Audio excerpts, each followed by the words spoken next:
Bonjour, je vais illustrer l'implémentation de la fonction JavaScript reduce de JavaScript.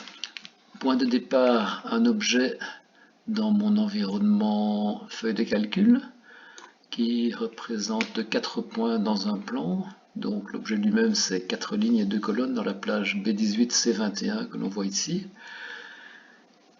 Les fonctions de tableau, les array functions de JavaScript traitent tous les éléments des objets un par un.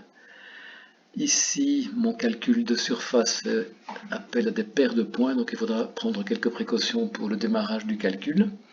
Je diviserai ma surface finale par 1 million pour ne pas traîner trop de chiffres et vérifier plus facilement la validité. Passons à l'écriture de la fonction. J'ai une bibliothèque de fonctions JavaScript que je vais compléter, décidément, que je vais compléter par une nouvelle que l'on va écrire ensemble. L'objet sous lequel portera le test est déjà lu dans l'environnement, c'est la variable PLD, vous voyez la plage B18C21, c'est déjà là, l'écriture la fonction de test est déjà écrite, tout cela ira très vite. Ma fonction, je vais l'appeler OA pour Object Array, définie par un traitement avec une fonction flèche sur l'objet A, la plage en question. J'appelle la fonction reduce avec les parenthèses, apparaît comme toujours un tutoriel très efficace, très bien écrit. Les paramètres jusqu'à 4 sont donc compris dans une paire de parenthèses, et qu'il y en a plus qu'un, il faut des parenthèses. Le premier, c'est que j'appelle T pour le total courant. Le deuxième, c'est l'élément d'objet actif, j'appelle V pour vecteur. Le troisième, c'est son indice, et le quatrième pourrait être B, l'objet en question, mais déjà disponible avec la variable A. Pas d'encombrement inutile. Une fonction flèche pour traiter tout ça.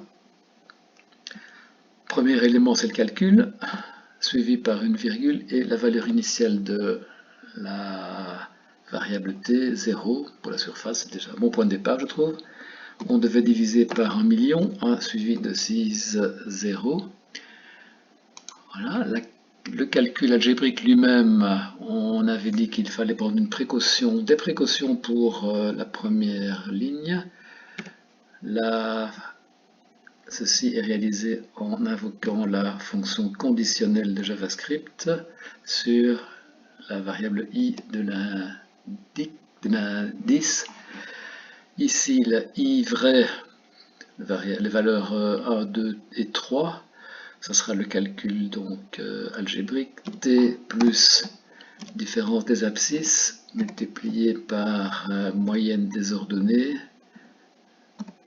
comme tout calcul de surface, fut-il élémentaire.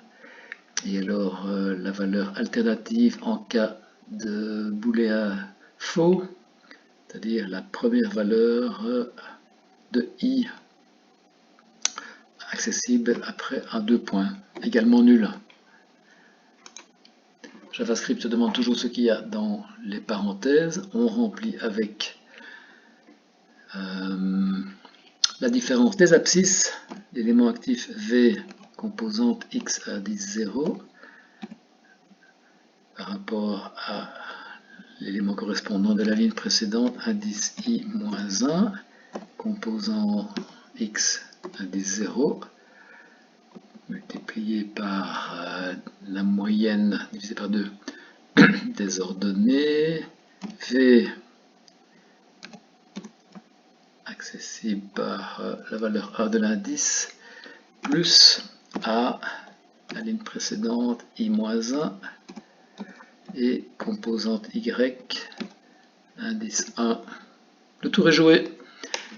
Les écritures de test étant déjà posées, il n'y a plus qu'à exécuter la fonction F1 qui appelle OA sur PLD. 877, c'est bon. C'est enregistré.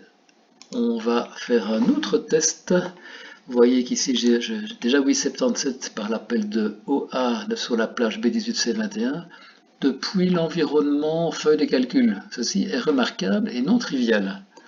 Je vais faire un test sur un objet encore plus simple, abscisse 4, 1 million, abscisse 5, 1 million. Différence des abscisses 1 et moyenne 1 million. Donc ça devrait marcher également. Je vais remplacer cette plage-ci par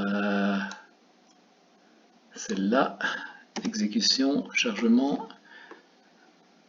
Ah, le tour est joué. Merci beaucoup.